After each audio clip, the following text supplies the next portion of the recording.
Okay, how we doing, everyone? This is going to be a YouTube watch along. So, hello, hit the like button. This is not going to go in the podcast feed. We will start the podcast proper in a little bit here, but we're watching Carolina UCLA. Let's enjoy this together. I'm Matt Norlander, of course. David Cobb's going to hop in this feed with me any minute as well. Nada can chime in. We've got UCLA 62-61. 2:40 to go, as everyone can see. The point of this is just let's just enjoy the game together. I mean, I'm in my hotel room. I'm going to be watching it anyway. We're going to be podcasting anyway eventually, and we'll get to St. Peter's. We're going to get all that again. That'll be when the stream really starts, as with the podcast, as we will normally record it, produce it, put it in the feed. This is just YouTube only. We're having a little fun here.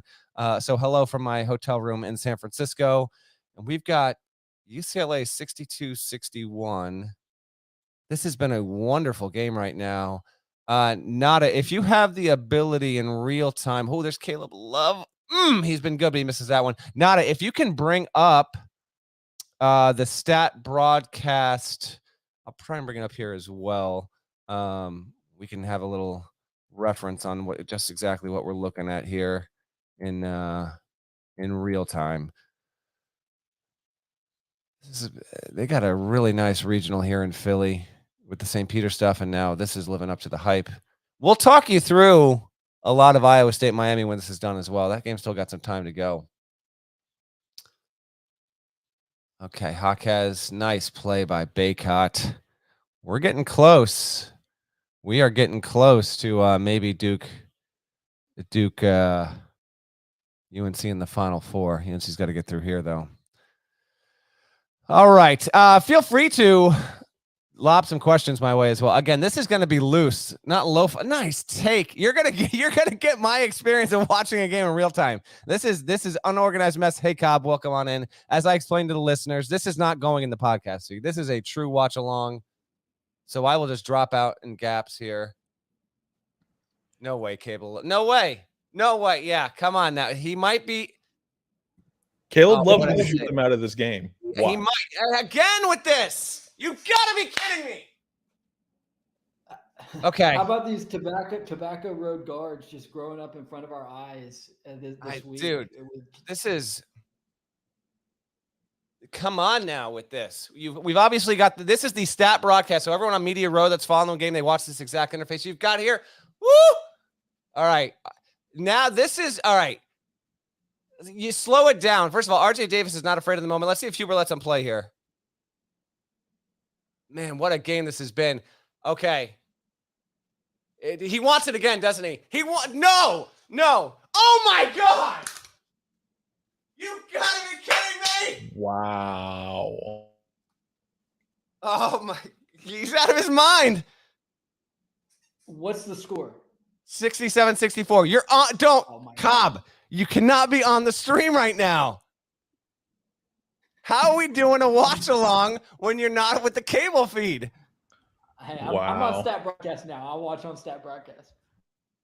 Unbelievable. Just, dude, Caleb Love is out of his gourd. I'm going to try 25 in the second half. That is unreal. Yes, 25 in the second half? Yes. 28 for the game, 25 of those in the second half. 10 of 16 from the floor, 5 of 9 from beyond the arc. Oh, my gosh. This is the glory of this tournament right now. Players not named Caleb Love have made 4 shots for North Carolina in the second half, and there's 58 seconds left. That's bonkers, man. How you doing, Cobb? How you doing, buddy? Hanging in there, man. How about yourself? I'm doing all right, man. I was out with fortune of it being 8:48 right now where you are. Indeed. I still got to finish a Duke file for tomorrow, but I was watching again, we'll get to the St. Peter stuff once we start the pod proper. This is more watch along. But I was out with some writers and watching the Peter stuff earlier. Then I got back to the hotel, started dialing into this. We'll see if we got something close with Miami as well after this. Man, oh man, Caleb Love. First of all, this save by Baycott. Oh man. This is nuts. Like, people get overdrafted on stuff like this. I know, you know what? You're right on that. You're not wrong. I mean, what's the recent comp on this? Is it a Kimba situation? I mean, what are we talking Not about? quite. Let's can we get him to the Final Four first year? All right, here we go. Jaquez, who's playing through it all, man. Mannequin, he's not a good defender. Jaquez wants it all day. He wants it. He's short on it. Are they going to defend this? They're going to foul him, aren't they? They're going to. I think I just defend it. Don't foul. You got 15 seconds. Ball in Davis's hands. They're gonna drain it. Yeah, he's gonna high ball screen him here, isn't he? Yep. Okay. Let's see. Davis might not give this up. He doesn't want to give it up. He doesn't want to give it up. He doesn't want to give it up. Oh! What a putback by Baycott. Dude, that stuff will drive Mick Cronin nuts. Baycott squeaking in there.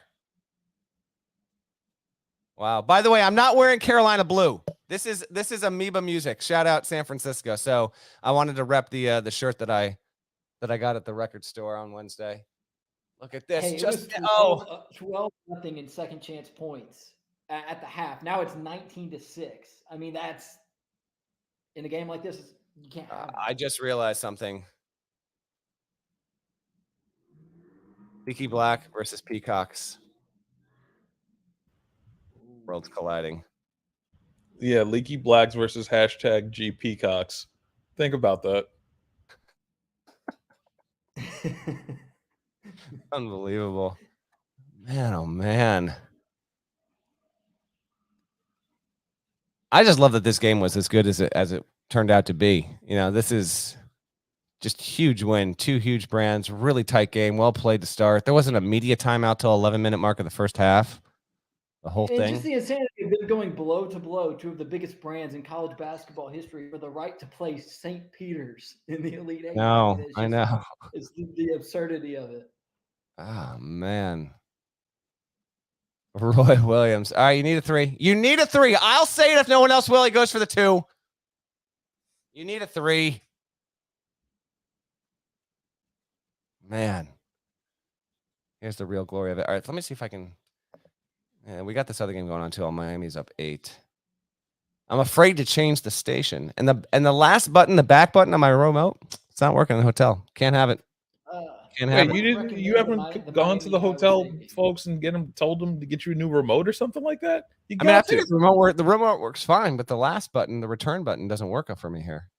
I'm not liking it. You need to memorize the Well, they actually have it right here.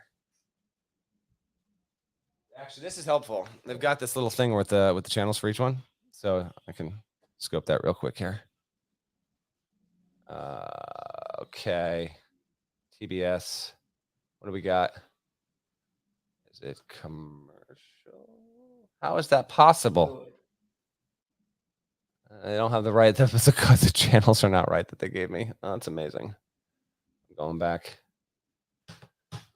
Back to it. So Tiger Campbell got a quick bucket. I mean, there's still 10 seconds left here. They still got time in the UNC game. Yeah, it's not totally done for yet. They still got time. We'll see what they do here. Man, Love has 18. Before that Baycott bucket, Love had 18 of Carolina's last 21 down the stretch. So he's got 18 of the last 23. Just takeover mode. Takeover. Man, oh man. Hubert Davis really going to bring this team to the Elite Eight in his first season right now? That's about to happen. From the 8 line. And if he gets to a Final Four, it gets even crazier. We're getting close, man. We're getting close. Sank it. And I just want to point this out now. The state of North Carolina cannot handle a Duke North Carolina Final Four. The state will self-immolate. I live here. I would like to have a home to come back to after I go to New Orleans. So I need a 3. Tell me when this game's over. I mean, you got to hit this and then a miracle. All right, there we go. We are. I mean, yeah. I'm gonna tweet this out.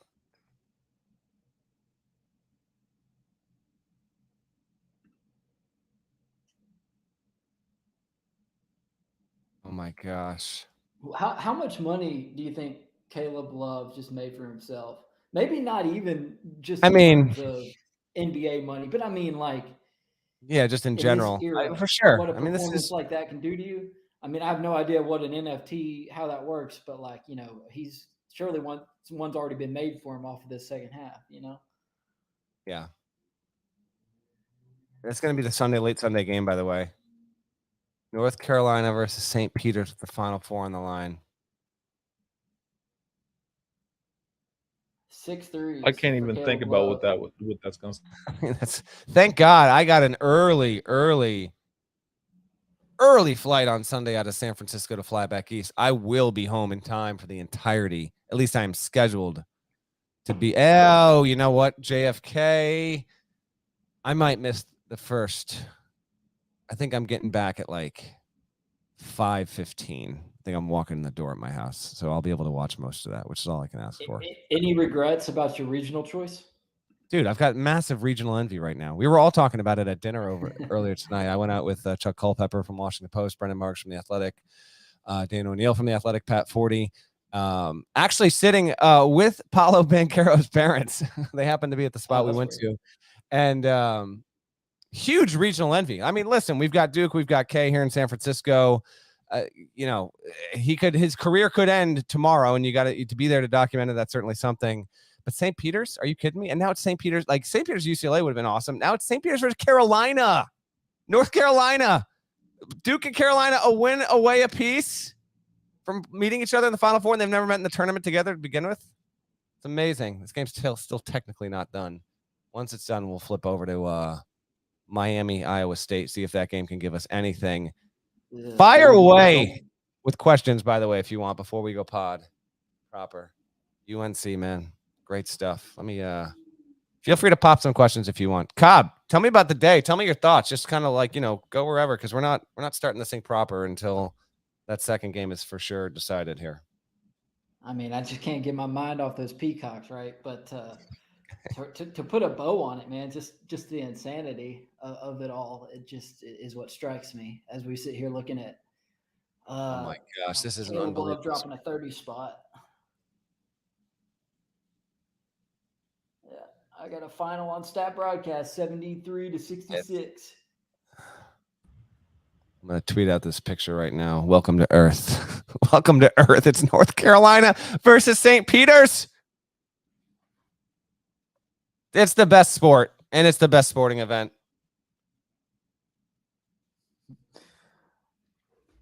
Caleb Love played all 40 minutes of that game. Every single minute. He played every damn minute, didn't he? Didn't he? He really did. Did he? He did? Yeah, all 40. All 40. Only guy on the floor who did it. Man, oh man. This is so incredible, man. It's just so incredible. All right, let me switch over to the other game here. Hubert Davis, well done. Like I said, wouldn't recommend this other one. It's going to be a massive letdown when you get there. But I know. But I mean, how do you follow those two that we had tonight with St. Peter's and now? You almost can't. Yeah, UCLA. You almost can't, man. It's just unreal. It really is. Caleb I love Love. that shot of Roy Williams with his arms up in the air. Just for sure. I wonder what that's got to be like from his perspective to make that transition to the stands. I mean, the emotional. There's got to be such an emotional toll late in those games, man. True. All right, we got Miami 46, Iowa State 37. If you're tuning in, this is not the podcast. Like, this is a watch along.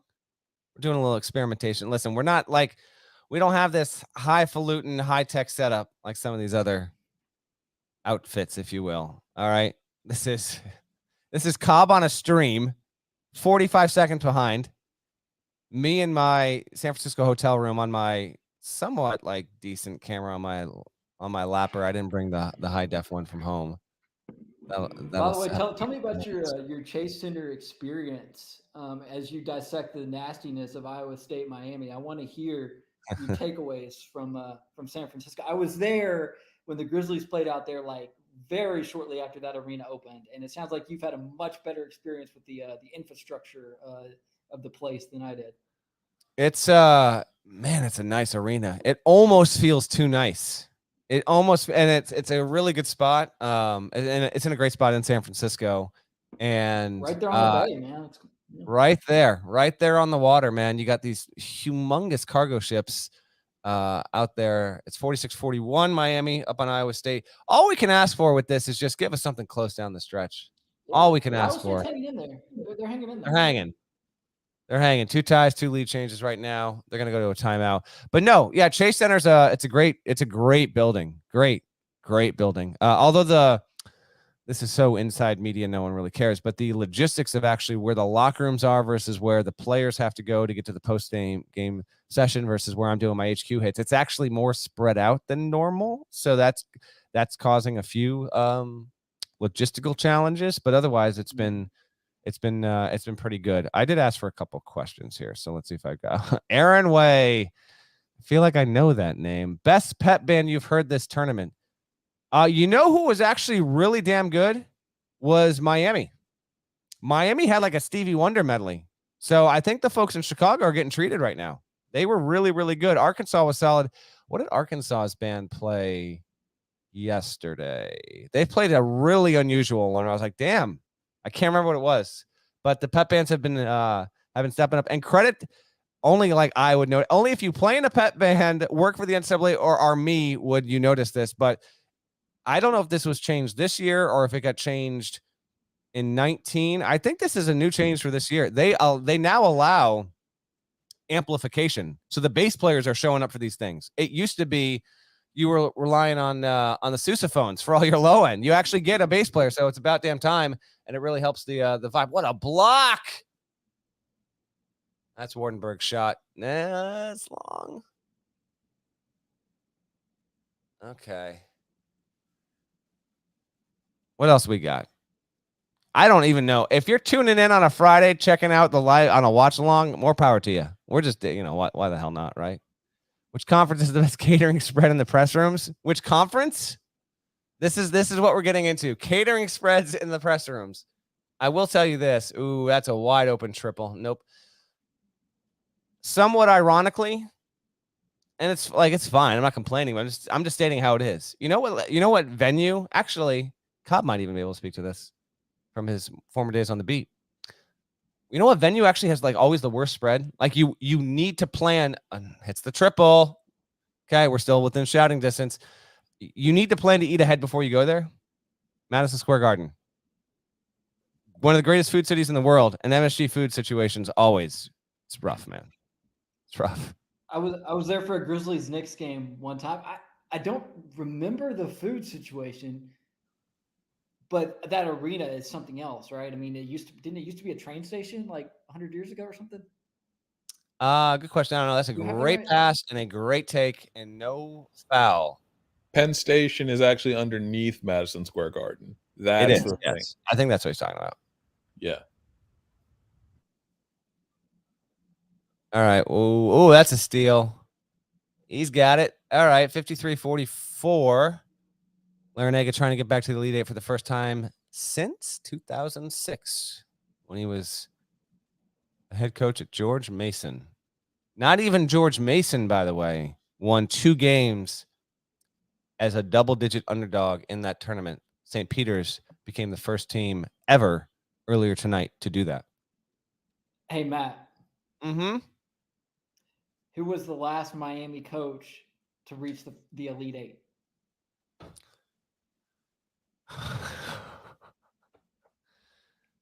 You got me, bud. Who? Should I know it? Tell me. No, my feelings are hurt because I asked Gary the same question, which means that you didn't listen to our episode the other night. I didn't. There's no shot. Dude, there's no shot. What do you want from me? I was about to say, clearly you did listen to the episode because he's asked this question. Hold on. Last Miami coach to reach the Elite Eight. Yes. It's not Perry Clark, is it? It's a trick question. No Miami has never happened. ever reached the Elite Eight. Yeah. I don't even know if Perry Clark even won a game. But I was thinking, Leonard Hamilton was good, but I can't remember. Okay, so That they was never. GP's guess, and they did make at least one Sweet 16 under Leonard, Okay, but never been to the Elite Eight. wasn't the deal? Am I misremembering? Didn't Miami just stop having a basketball team for 15 years? Let me check that right now. Hold on. Is that the school? Our smart ones that are really on this are going to know this. But let me look this up real quick. Miami Hurricanes Sports Reference. I want to say that Miami did not have a men's basketball program for like a decade. No, I'm wrong. They were independent. Who is it? There's a random school that did not have basketball from like 69 to 83. And they were like in the tournament last year. Someone listening might know this. Who is it? Was it San Francisco? Did San Francisco stop? Hold on. Now I got to know. Now look at what myself right now. Hold on. Oh, wait, no, that's college football. That's college football. I'm on Sports Reference college football. Hold on. I might be right about That'll get you. It's gotten me before. Sports Reference college football right there. Maybe I'm right about Miami. Yeah, boom. Give it to your boy right now. 70-71. Didn't play again until 85-86. Miami Hurricanes. Wow. I am impressed. Did not. You know what was it an infractions thing or like what was the deal? I can't remember, but isn't that wild though? Straight up did not have a D1 men's program for 15 years. Now they're on the verge of going to the Elite Eight. Good job, Jim Larinaga. Miami assistant Chris Caputo is among the finalists right now to get the George Washington job. Oh, by the way. All right, we got some questions here. How many times has we're trying to get some cross-pod questions on this one. Parrish isn't on this one. He can't give me grief over mentioning college sports now. Shouts to the hardcores, though, that do listen to college sports now in addition to Eye on College Basketball. You are appreciated. Why was Purdue stupid and not playing both big men just to kill CM? I don't know. You know what? Saving it for the actual pod portion of this. We'll get into that. Don't let me forget it. I shouldn't. On a scale of 10 to 10, how dorky and corny are I'm not going after the Iowa State fans. Not going to happen. Not going to happen. Not at all. Hey, you know what I want to know right now, Nada? Can you bring up what everyone's record against the spread is right now on the site? Do you know how to get there? Share that on the screen. No, I do not know how to get there. All right, I got you. Don't worry, I got you. You go and you go CBSSports.com. You go let's see. So go over NCAA BB on the homepage. The drop-down menu, 1, 2, 3, 4, 5, 6 down is expert picks. Let's see how bad this is. All right, let's go. Let me go look. Bring it up. Parrish is doing all. Cobb has made up some ground. I might have to pop a Ricola here.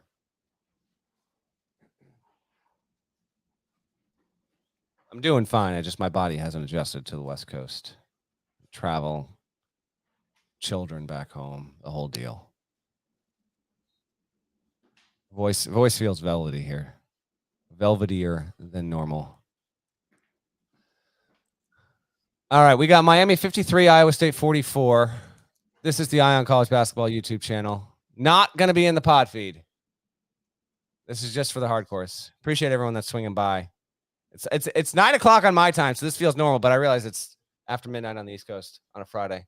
Can we get a close one to finish? Please? I just don't think the Cyclones have the firepower. Yeah, they might not. They're a measly 2 of 15 from beyond the arc. By the way, let me know how I sound. I ditched the AirPods, so not sure. You sound pretty good, but if you need to, obviously this is the show before the show, so not if he needs to be noisier or louder, just tell us.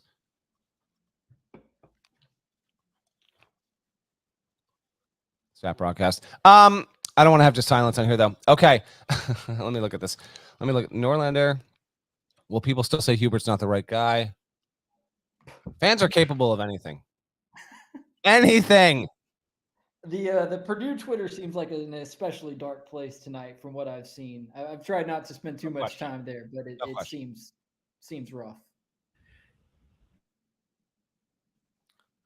Your boy's voice So is you- going to, I think, hold up. You but- mean to tell me that our expert picks are actually tracked online?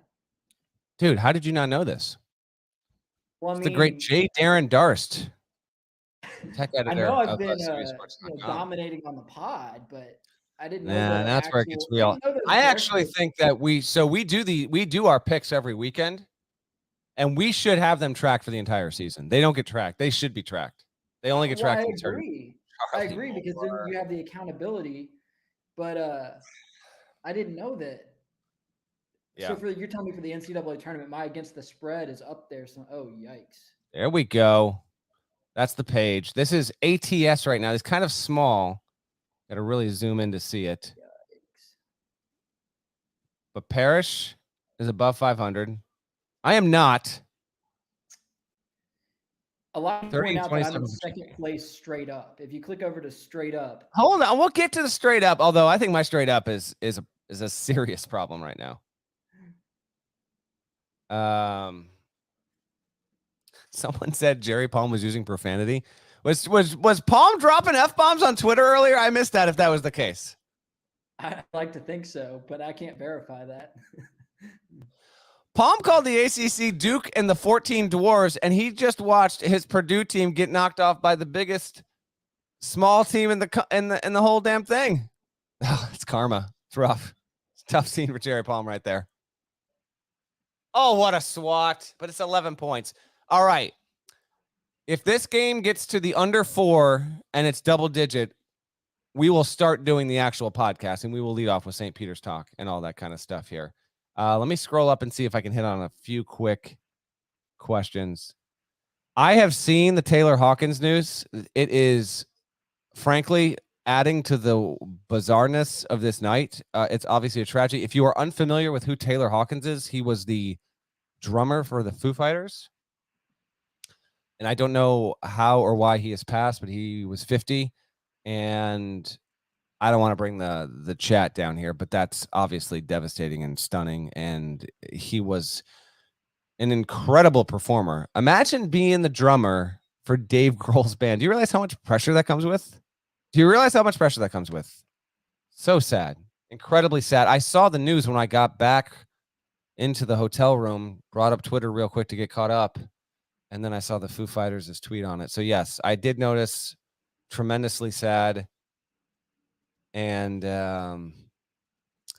yeah, like I actually think, tomorrow I'm going to try and get a run in. I'll listen to some Foos while I'm getting a run in, but that is extremely sad. But yes, I did at least want to acknowledge that people know that I like my music. Rocking the Amoeba Music shirt right here.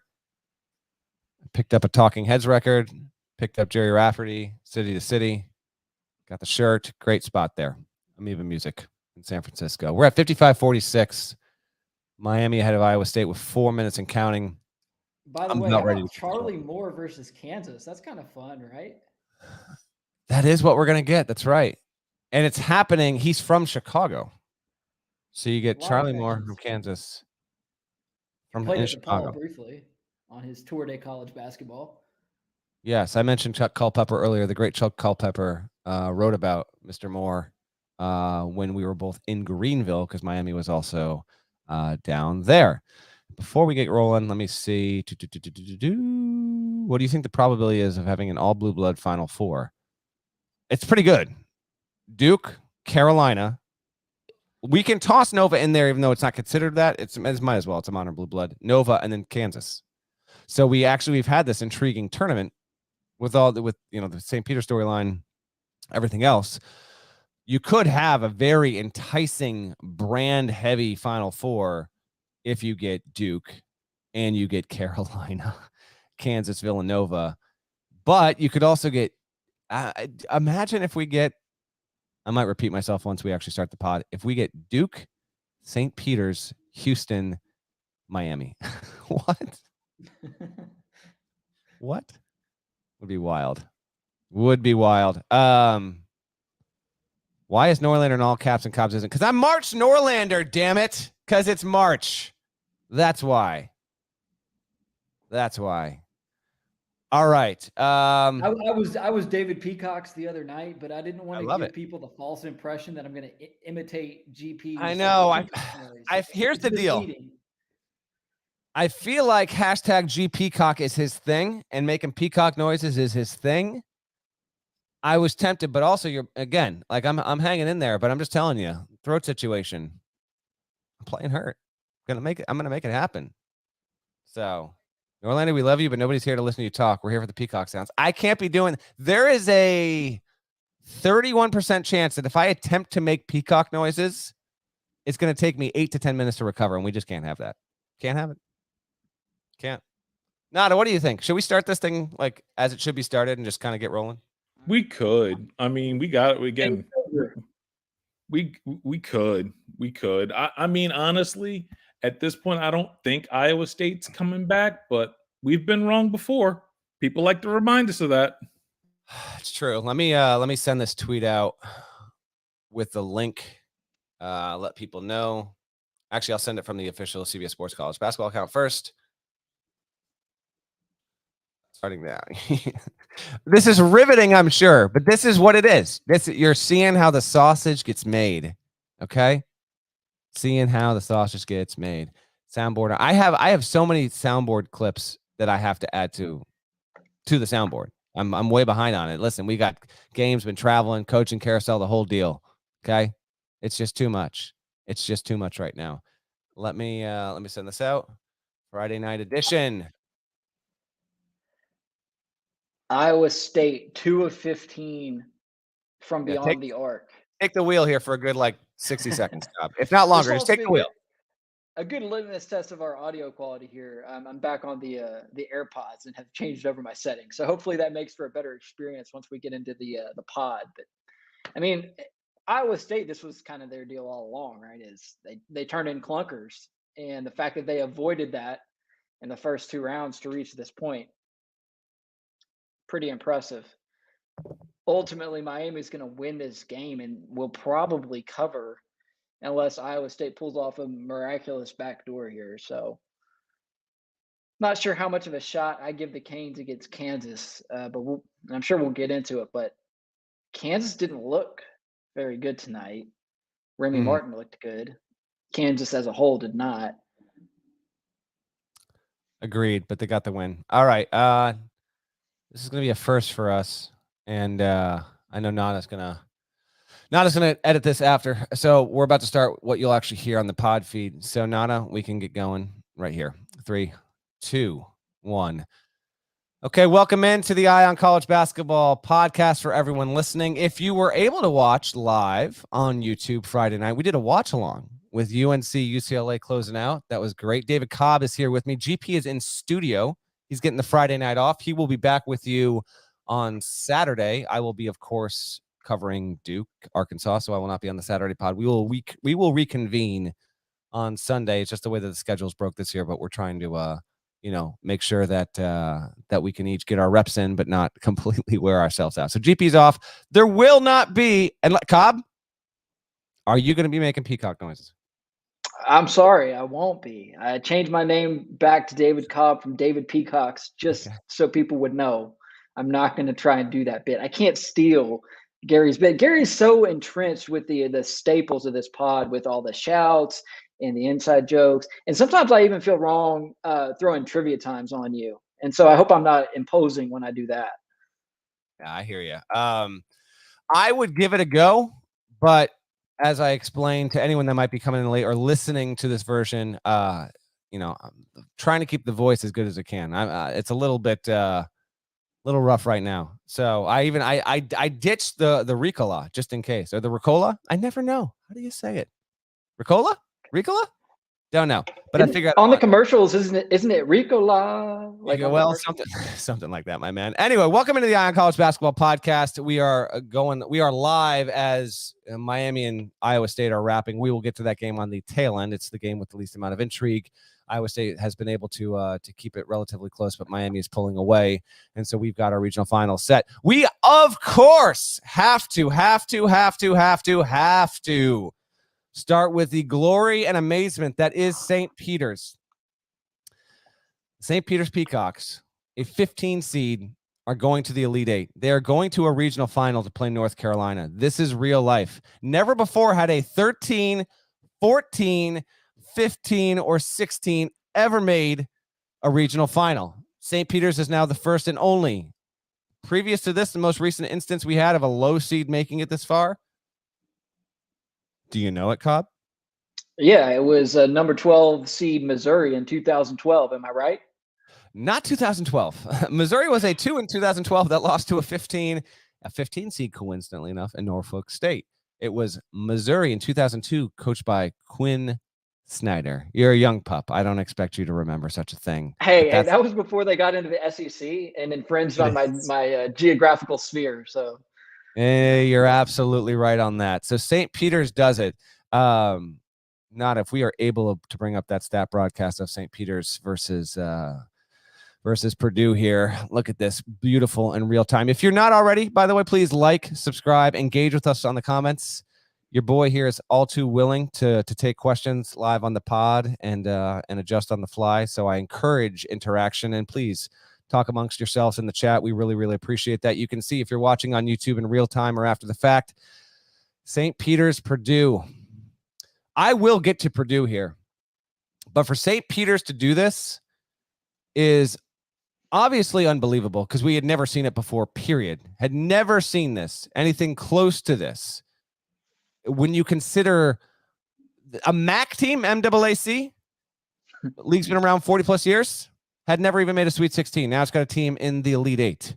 To do it like that, incredible, obviously. To do it with almost no budget. I saw someone tweet out, I have not had a chance to fact check this particular one either, that St. Peter's athletic department, like don't include the coaching staff and all that, has 11 people. 11 people. And they beat Purdue in Philly. How about that SID right now? I saw his name earlier, and I should have written it down to give him a shout out. But can you imagine? I mean, he probably handles several sports for them, and he's now the biggest story. His team is now the biggest story in college basketball, in sports probably at large in the U.S. at this moment in time. There's nothing that can prepare you for the onslaught of requests and just the mayhem of that role. And he's one of the 11 employees in that entire athletic department. That's shouts to that guy. I'm going to see if I can get, hold on. I want to give this guy a shout here right now. Let's see if I can find, first of all, yeah, I'm looking at this staff directory right now. Here's how small St. Peter's is. It doesn't even indicate like who the SID is because this person, man or woman, literally is in charge of running 4 or 5 sports, I'm sure, communications wise. Maybe it's Chris Aliano. Shouts to you if so. Rachel Paul, AD, incredible stuff. How about the fact that St. Peter's kept Purdue out of the scoring column for almost 5 minutes down the stretch of this game? Incredible, man. Like, we can get into the actual strategy that Matt Painter executed and didn't execute, but I can't get away from this idea and this notion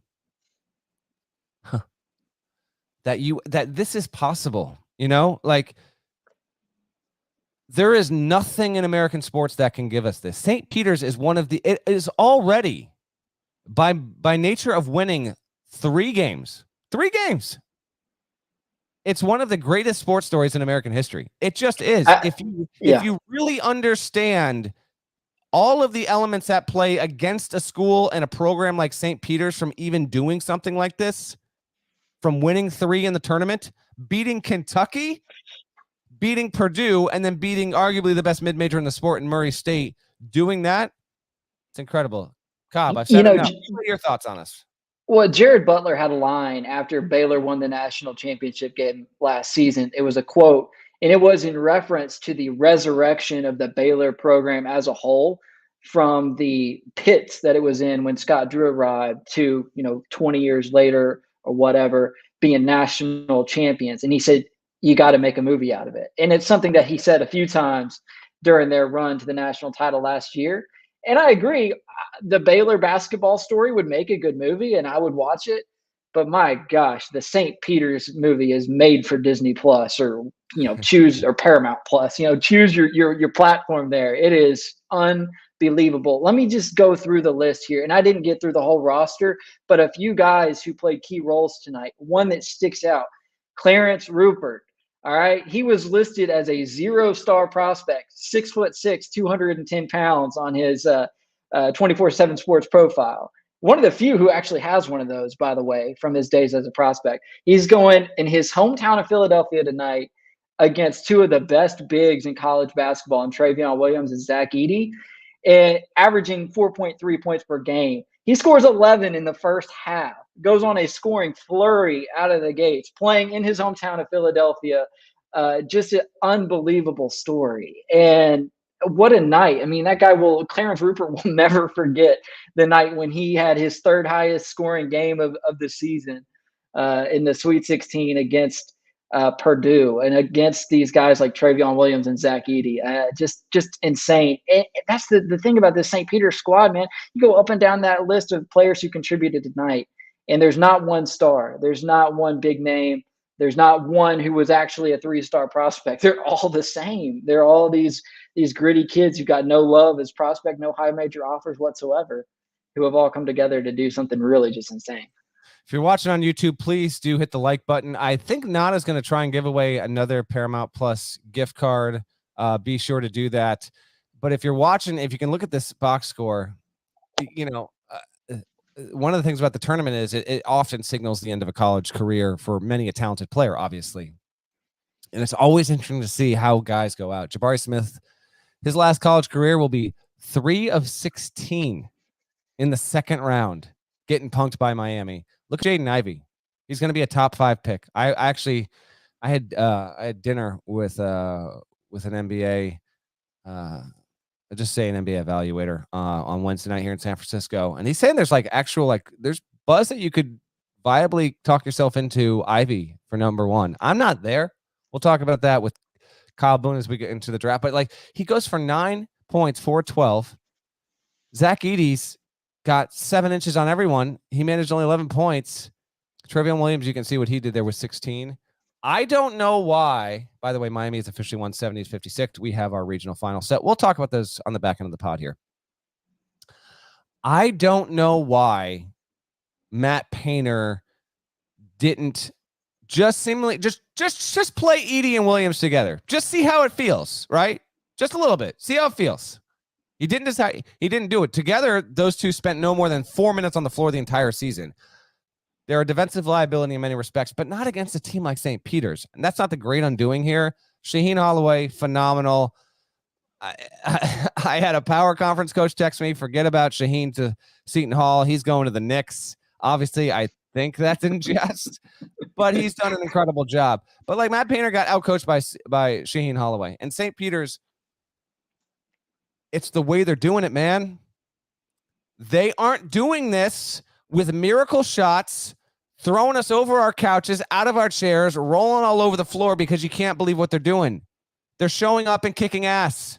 They are looking like they have spent the past 4 months grinding it through a power conference. It's truly unbelievable.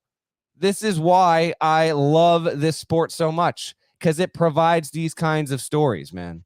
And I don't want to get too far off the track here, but I do want to bring in this one specific anecdote, because I was talking to someone high ranking in the NCAA when I was in Greenville last week. And we got to talking about how the Division I structure as we know it right now is going to undergo significant changes. And among that, and some of our, real dedicated listeners are aware that this is in the air to a certain extent. But among that is this idea of when we redefine what Division I is and what those championships formats mean, do we absolutely mean that we have to include all of these schools to be eligible the way that they have been for automatic inclusion into bids and bursts across all sorts of sports? Obviously, the men's tournament makes all this money and even allows Division I to be a thing where we can have other sports at other schools because the tournament pays for it. And I've always been skeptical that we would have this idea where the NCAA tournament as we know it will go out the window when D1 gets reclassified, and there might be certain cut lines of upper echelon D1, lower echelon, because the idea is if you do this, then maybe you don't have schools like St. Peter's getting an automatic bid anymore. Maybe that doesn't happen. But I will say the fact that you have St. Peter's doing this, going to the Elite Eight, I'm just saying right now, March 25th, 2022. They're not changing the NCAA tournament, man. I don't think they were before, period. And talking to my NCAA source, they're actually trying to figure out a way to make men's and women's basketball, because they can make their own rules to make it an exception to the rule. Like this might be what it is for men's lacrosse, women's soccer. It might be like that. But the basketball tournaments are what matter most. Well, the issue is they're not changing it. It can't be changed. You cannot change this tournament, man. You can't change the format. Every single conference gets a representative because St. Peter's is the great equalizer. This tournament, the ratings, the interest, the storylines that come from this, nothing else in American sports can duplicate this. This is something so inherently special and unique to college basketball. I actually have faith that this run, combined with some of the people involved in making those kind of decisions, I think in some way St. Peter's, even more so Cobb, might have saved the NCAA tournament from changing in terms of how you actually get those teams into the field versus what we've always known to be. That is a big statement, and I hope you're right. And preach on, brother Norlander. You are bringing the good news, and I'm with you 100%. What about football though? Because those SEC schools and those Big Ten schools that are flush with cash, they might reach a point in the not too distant future where they say, you know what, we're tired of fighting these lawsuits and fighting these labor laws, and we don't want to have to deal with judges and lawyers anymore. We're just going to go ahead and start paying all of our student athletes, and that could be the issue that ultimately kind of changed this whole deal. Is if a couple of the big conferences decide to break off and form their own football-oriented super league that also allows for the other student athletes to get paid. That's way off into the future, not all that relevant. Yeah. I'm just afraid that football might mess this up. That's my point. I don't think football can. That's the thing. Football runs its own deal, and the schools, those athletic departments, they're not going to miss out on potential huge paydays with the tournament because there are still only so many football programs that have a chance to make real huge money in terms of getting into the college football playoff, which, by the way, can't get out of its own way and still is going to remain at 4 teams for another few years there. So I think stuff like this will help preserve the tournament. Again, that's my belief, and that's also some learned intel, but there's more to be decided in the coming months. Again, we'll talk about that more in the offseason for sure on the podcast. As for the actual result here and what Holloway's done and knocking off Purdue, Big Ten doesn't have a team in it anymore. Big Ten drought will continue. Last one, a national championship in the year 2000 with Michigan State. I've always had a hard time, Cobb, grappling with this idea that performance in the tournament should allow us to draw these big picture narratives on conference strength overall. It's a random results generator. No bigger evidence of that than the Peacocks themselves. Hey, you're telling me you don't believe the MAC was a better league than the Big Ten this year? Come on, man. I'm St. Peter's and Iona. Exactly. So I just can't get enough of this story, dude. I have regional envy. I'm out here in San Francisco. Happy to do it. We'll see what we'll get to Duke in a second. We'll see what that brings tomorrow. But envious of all the hacks out there in Philly that get to write about St. Peter's and Shaheen Holloway. The contract is getting redrawn up by the day, my man. Like this guy can command anything he wants at this point. It's unbelievable. By the way, Doug Waters is our guy. He's the SID who handles men's basketball at St. Peter's. He also handles women's volleyball and softball. And so just 3 sports. So it's not a heavy workload at all for our guy, Doug. He is a University of Texas graduate. So shouts to Doug Waters. It's probably been a busy couple weeks for that guy.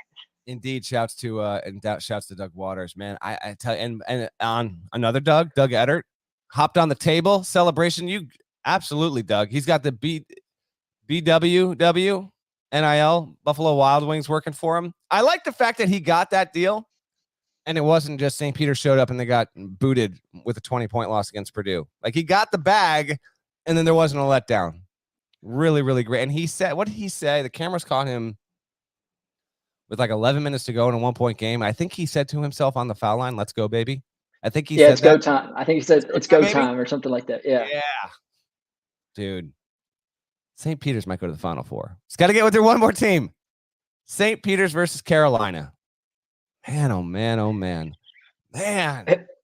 So who does St. Peter stick on Caleb Love? Is that a Matthew Lee assignment? I don't know. It's gonna be a fun game. Question.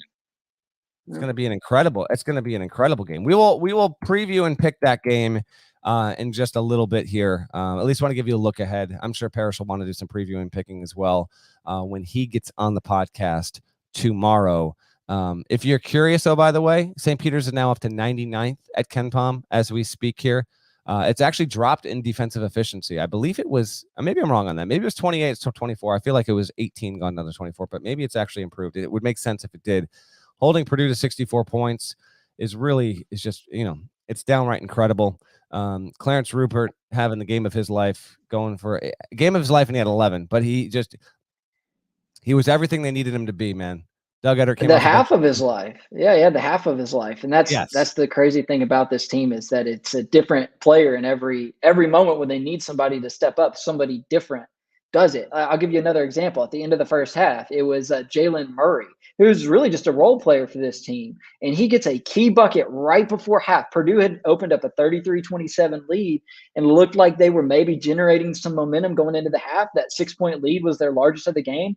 And then Murray gets this bucket. And so the fact that Shaheen Holloway in this moment is still trusting 10 players, I don't know if you noticed, but that first substitution that they did very early in that game, it was like a full-on line change with 5 guys coming in. And the fact that he stuck with that on this stage in the Sweet 16 and that those guys came through, man, just what an awesome culture they have.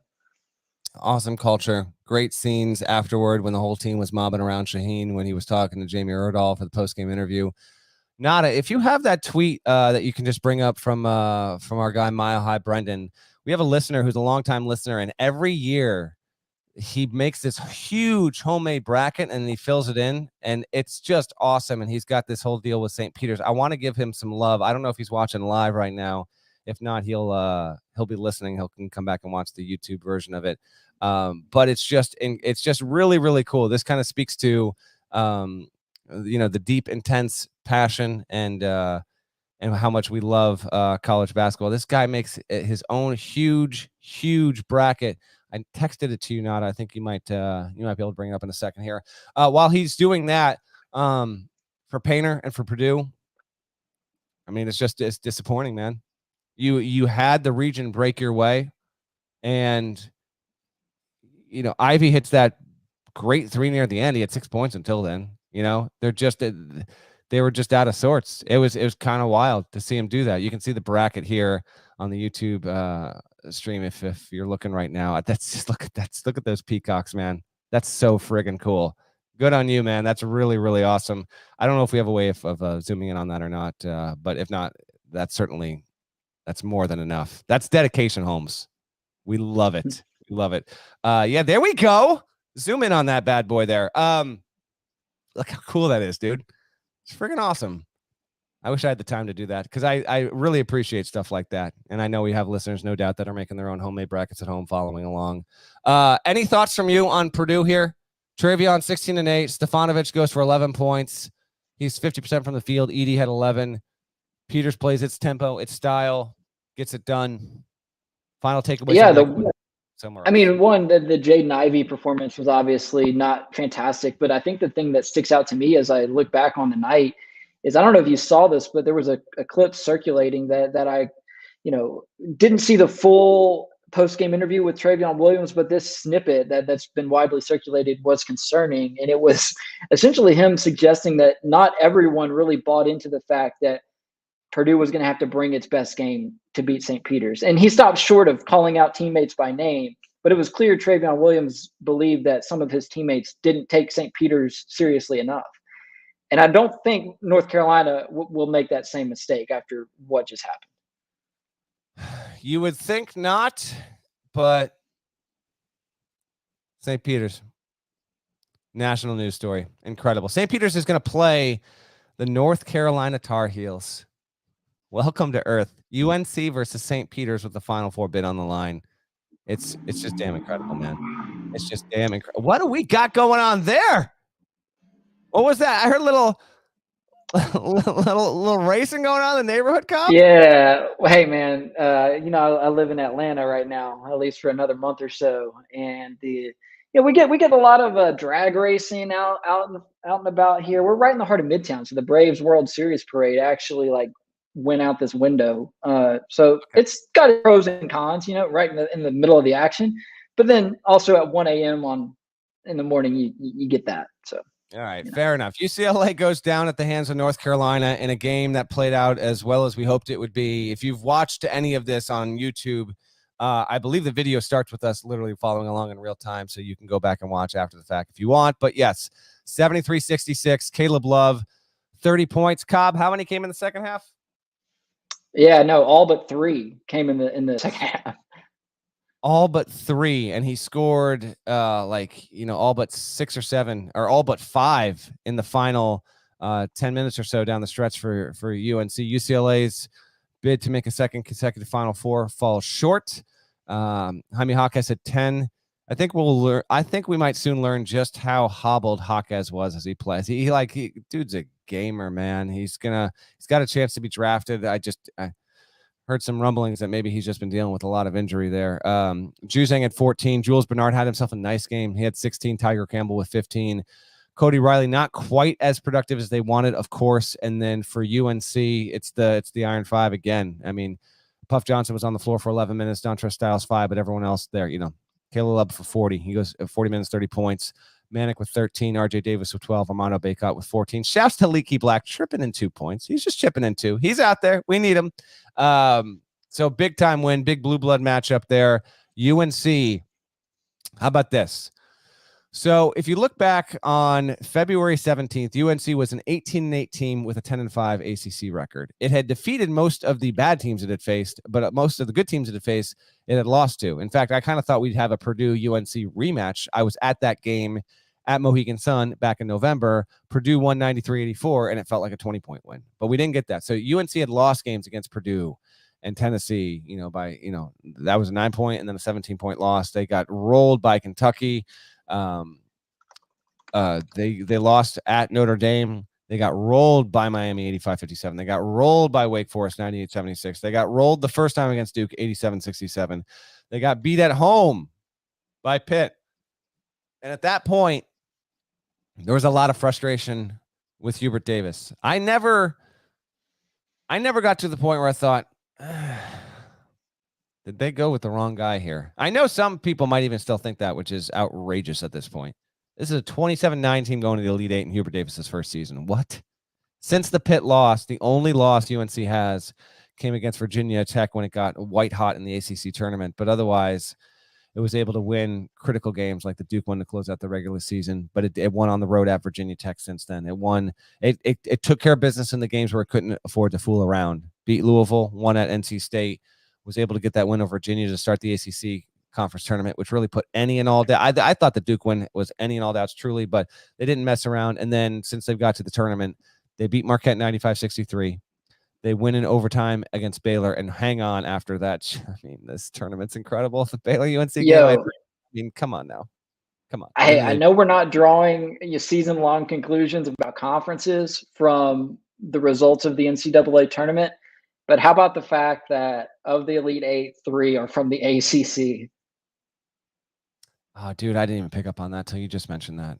I just picked up on it myself, and it proves true, Matt, what I wrote in the Dribble Handoff about a month ago when we did our bold predictions for the month of March. I'm going to put this out there since I've been wrong about so many other things. It's nice to remind myself that I was actually right about something.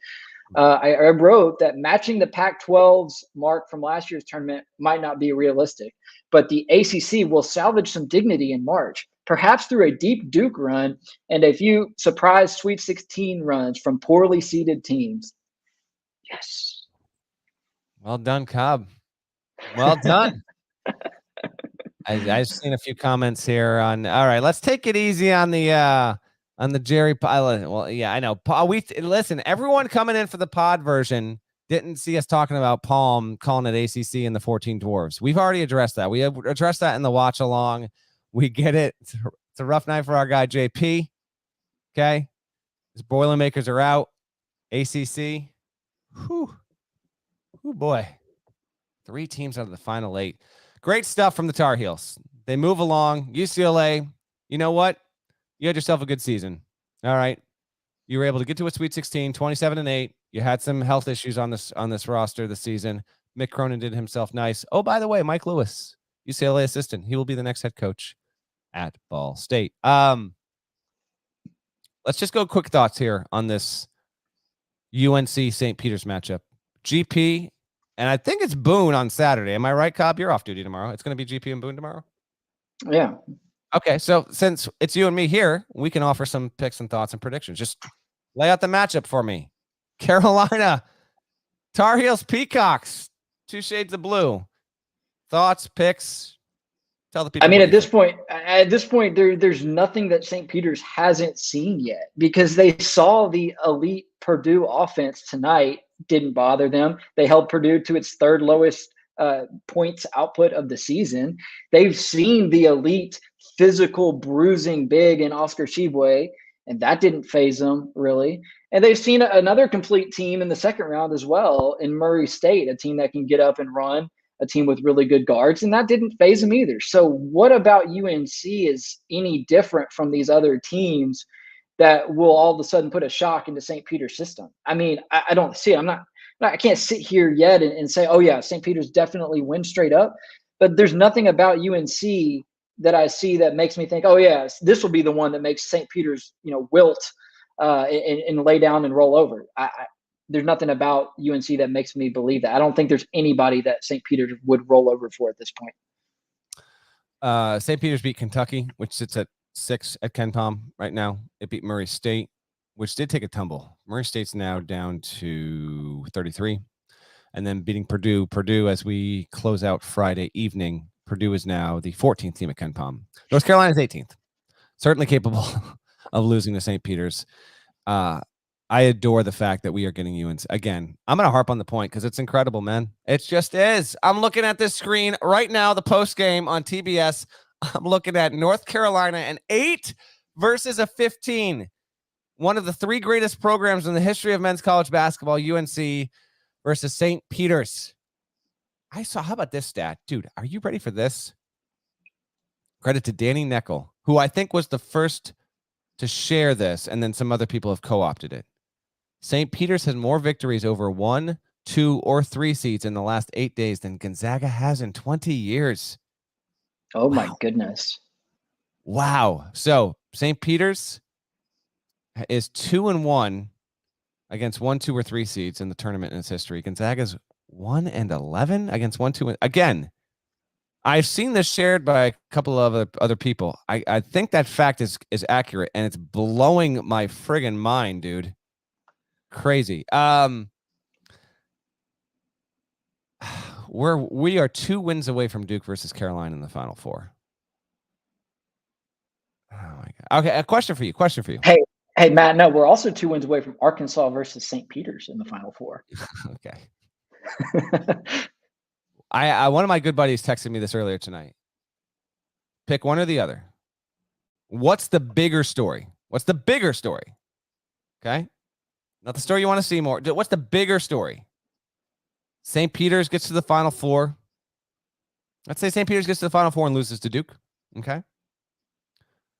Or Duke wins the whole damn thing in Coach K's final year. What's the bigger story? St. Peter's making it to the Final Four. It will encapture the nation. You alluded to this when we were talking a few days ago on this pod, and the phenomenon will only reach another level if there's a whole nother week of buildup to the Final Four, which, by the way, that week of buildup encompasses more days because it's Sunday to Saturday as opposed to Sunday to Thursday. And if you got St. Peter's in the Final Four buildup that lasts from Sunday to Saturday, oh my gosh, they will be the talk of this nation. And unless Tom Brady retires and unretires again,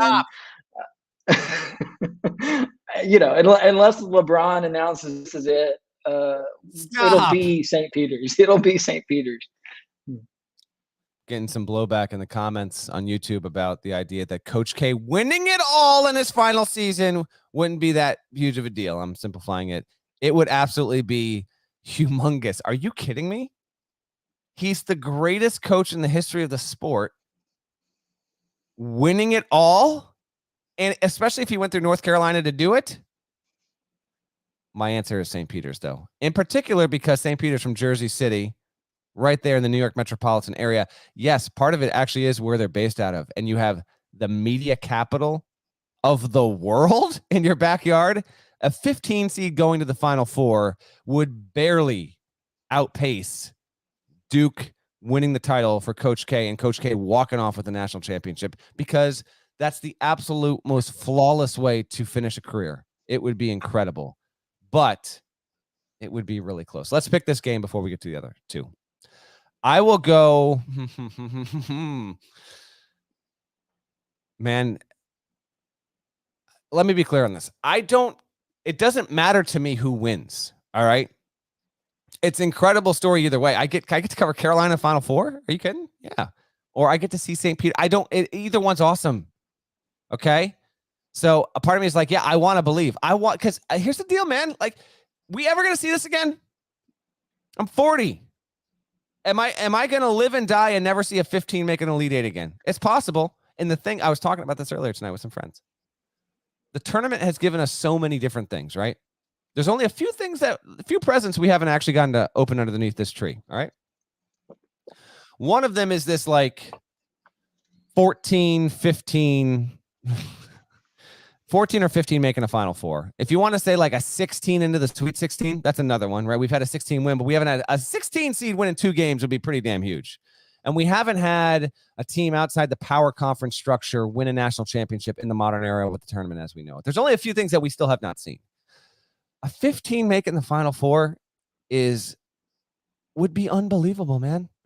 Just like to be able to have the joy and the blessing to cover that, to talk about it, to write about it, to interview the coaches and players would be incredible. So I will lean in on that. And I will say that St. Peter's is going to beat North Carolina and deny us of Duke, Carolina in the Final Four. The schools have never met in the tournament. The St. Peter's Peacocks will beat UNC on Sunday on CBS and go to the final. I can't even believe I'm saying it, but I'm trying to materialize it in my brain. That's my pick. What about you? Hey, I'm with you. Let's go with St. Peter's. They deserve the respect at this point. I've had them against the spread. I had them against the spread tonight. I didn't have the guts to pick them straight up, but I'm riding with the Peacocks. All right. Can't wait for it. Again, GP and I will be podcasting. We will be able to get into that game with a quickness on Sunday night. We're both scheduled to be home at our day. Actually, GP might be in New York. I'll be at my digs at home. All right, let's talk to the other 2 games from Friday here. Much less dramatic in comparison out in Chicago. Kansas beats Providence 66-61. Remy Martin's doing what I said I thought he might do. I know I've mentioned this a couple times on this pod, and I know I mentioned on College Sports Now as well. Remy Martin becoming a significant factor after a season where he was just a bit player. He goes for 23 points, 7 rebounds, 3 assists. Kansas holds off Providence. The Friars made a good push. Wonderful season for Ed Cooley's Friars. It's something to really, hang their hat on. Ed Cooley is going to get paid. My man's going to get paid in a big way, and he deserves it after getting that program to a Sweet 16 and with a good fight there overall. Your takeaways on this game and what you saw from the Jayhawks out in Chicago? Yeah, no doubt. I'm glad you were on the Remy train going into this one. I was kind of not. I had my doubts about whether or not he could reintegrate to the team after playing such a minimal role during Big 12 play. It just seems like such a high leverage situation to go back to playing starter level minutes in the NCAA tournament when your game is on the line in a single elimination tournament. So when I was on with GP, I kind of expressed some skepticism, and then had my buddies sending me screenshots of all the hate from the KU people in the comments. And just want to clarify, man, I've been riding with Remy Martin for a long time. He was like my 2021 preseason player of the year pick at Arizona State. I had him at number 4 on my list of transfers this past off season, but had my doubts about whether or not this was going to be a positive for them to have him back playing 30 minutes or so per game in the NCAA tournament. Clearly it was, because Agbaji and McCormick did not have a good game against Providence, but because Remy Martin did, Kansas was able to survive all while playing its C-level game. When you can win games in the second weekend of the NCAA tournament while playing your C-level game, and now you're the only one seed left in the whole thing. Yes. Yes. I mean, man, the path has been paved for Kansas. So shout out to the Jayhawks there. Yeah, no, listen, I said it when we saw the bracket. This is all bore out. Kansas had the most forgiving region.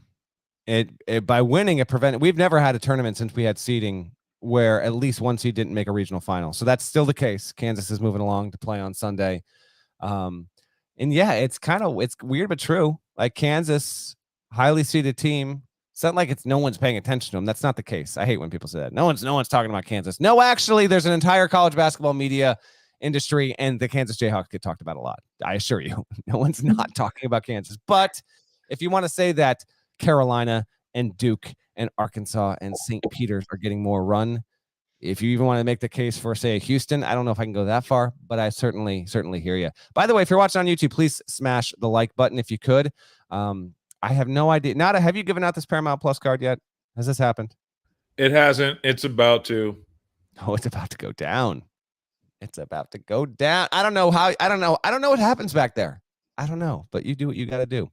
By the way, if you enjoy this change of pace, I love volleying back and forth with GP, but you can clearly tell your boy here likes to maybe just stretch it out a little bit, a little more improvisation. Let us know in the comments. Feel free to continue to chat. We will wrap pretty soon. And thanks to everyone who is listening. You guys have been amazing at keeping us highly rated on all of the podcast charts. It's been so cool and a huge. I'm doing this now.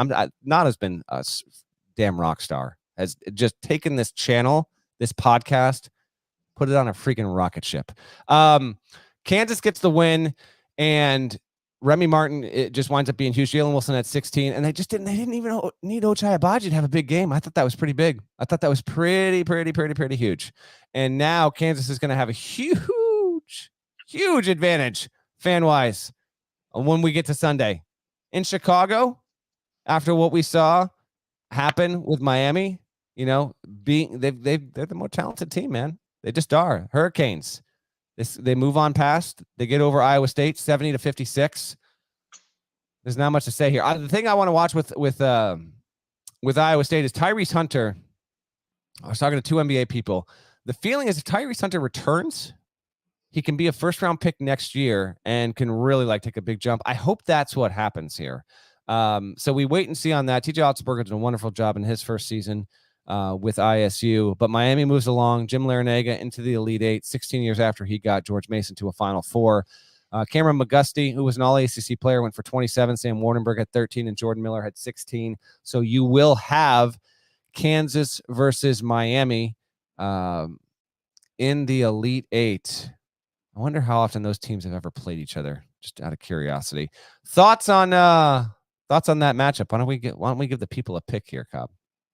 Yeah, I mean, I'll go Kansas straight up. We'll see what the spread is. Although my record against the spread suggests that you would probably want to fade my pick in that situation.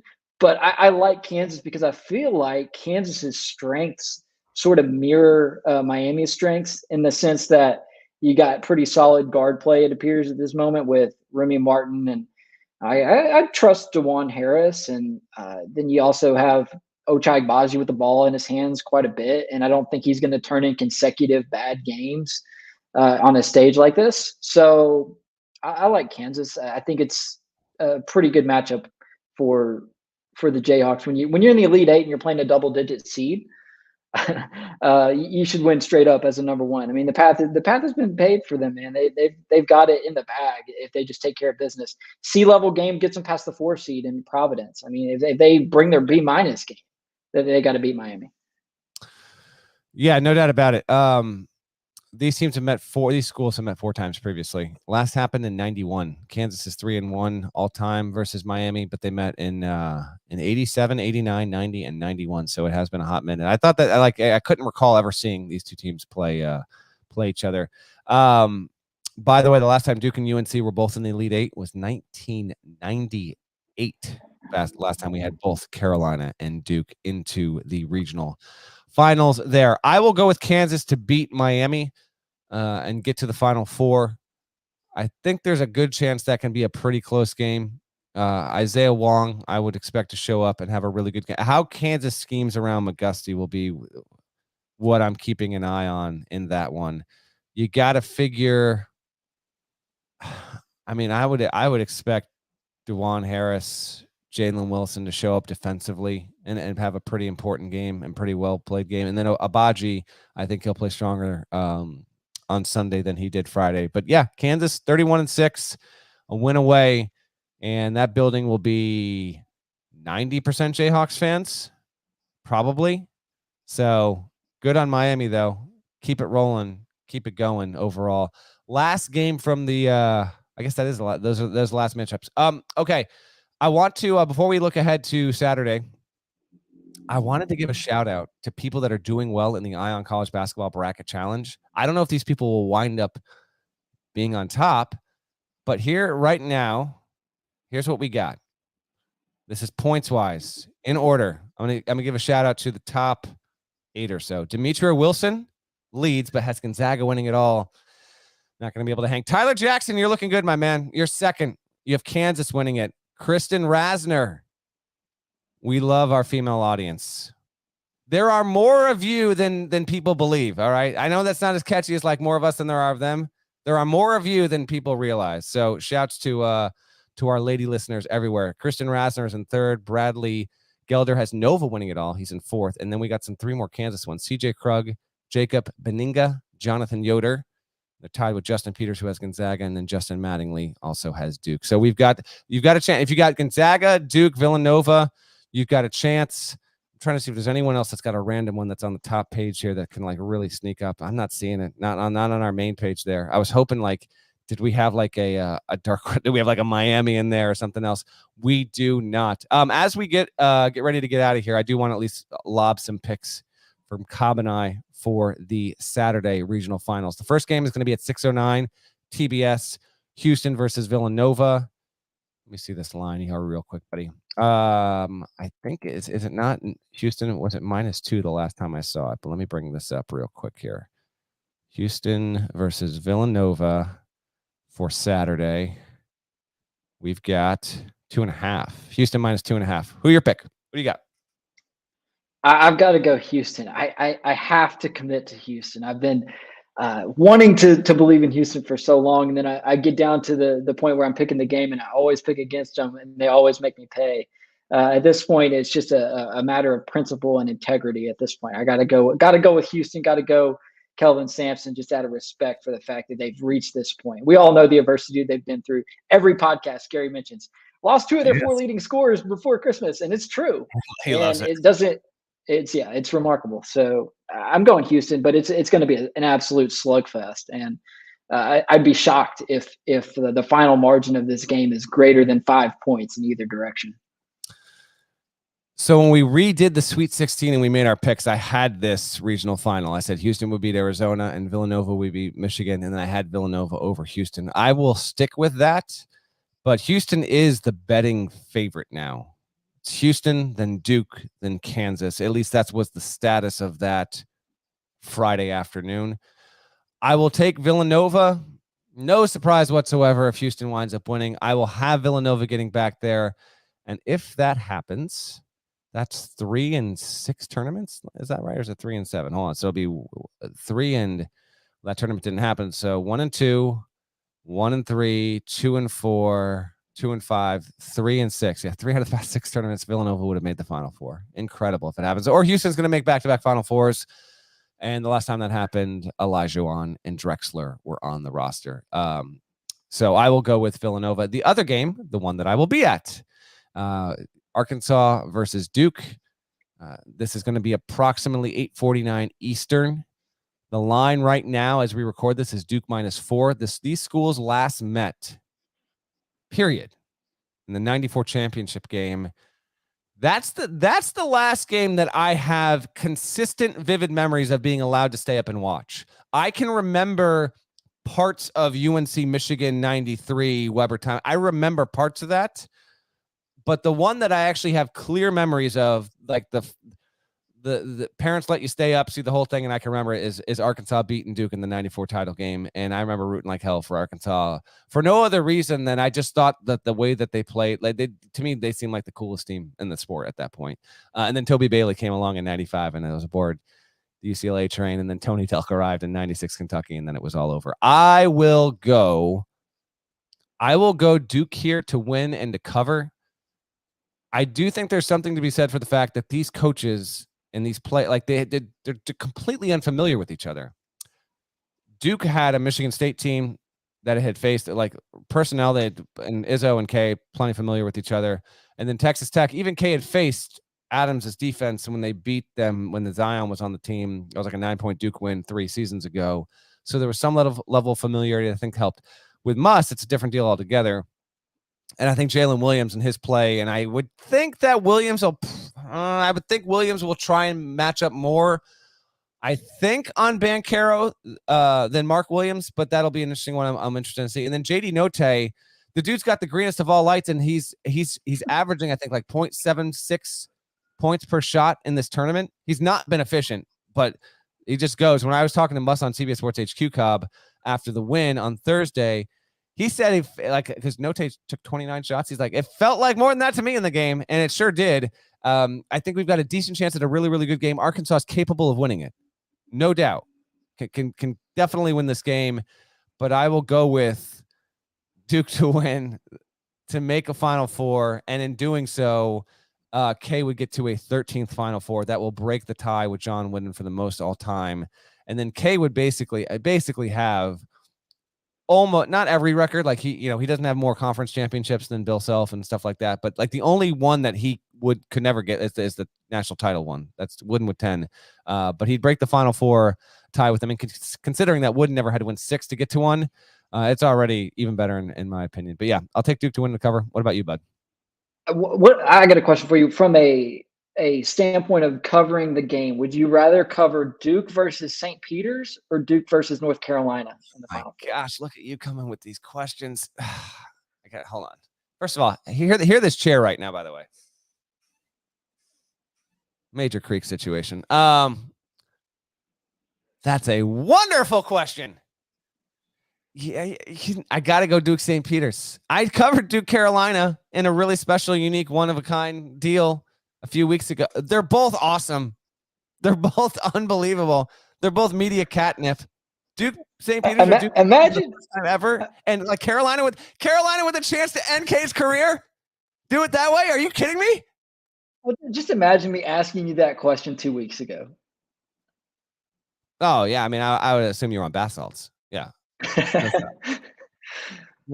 I think I'm going Arkansas. So just to throw a little rain on that whole parade there of the hypothetical, it's going to be a lot to ask for Duke to turn in consecutive heroic offensive efforts against another elite defense, because make no mistake, 70.8% shooting in the second half against Texas Tech is unreal.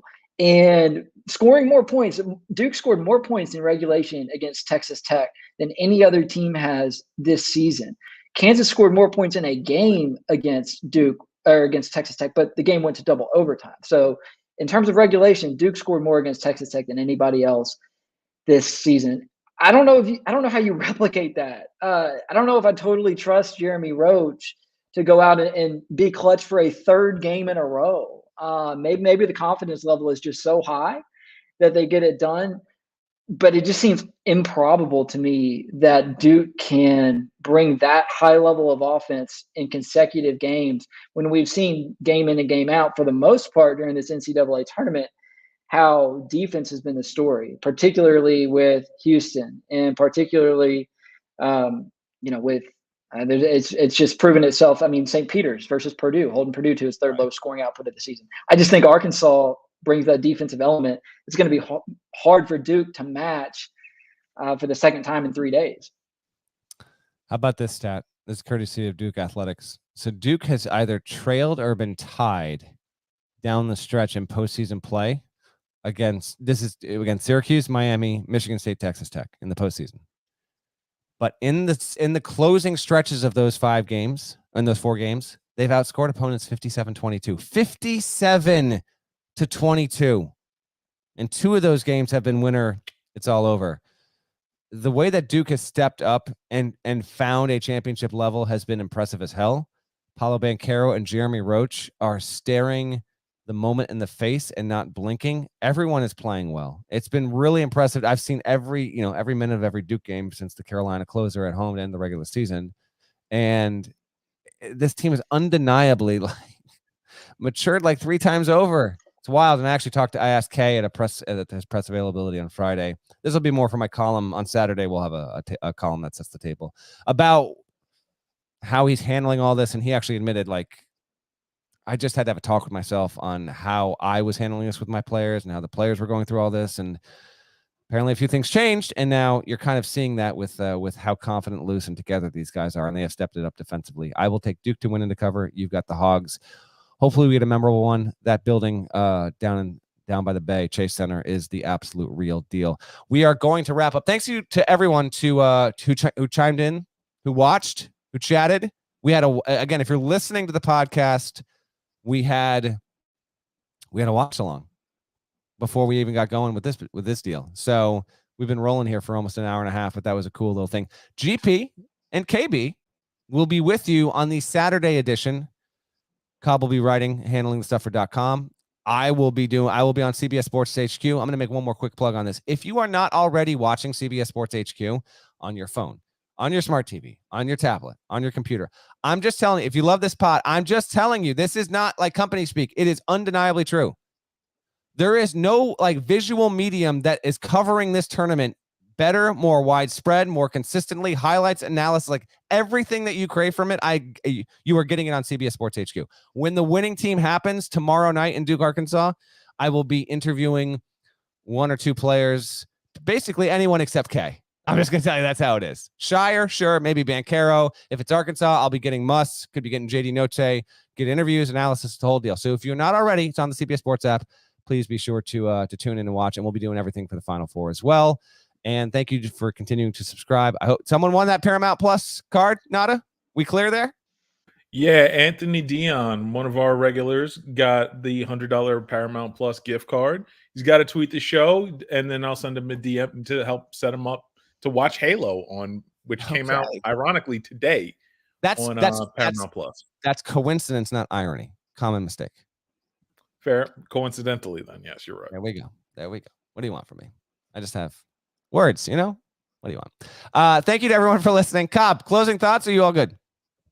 No, hey, sophomore guards in North Carolina, man, it's their month, apparently. Caleb Love and Jeremy Roach turning on the afterburners when it matters the most. There we go. By the way, find Nada on Twitter, @NadaTheScribe. Give our boy a follow. Let him know he's doing a kick-ass job, because that's exactly what he's doing. It's late. He's working it, doing a wonderful job. I'm Matt Norlander. That was David Cobb. Again, I don't do the shouts. Not my deal. Thank you for listening. Thank you for watching. We will be back with another episode to recap regional final Saturday, and then I will be back with Cheapy Sunday night to recap everything that happened Sunday and set the stage for the Final Four. We'll talk to you soon. Later.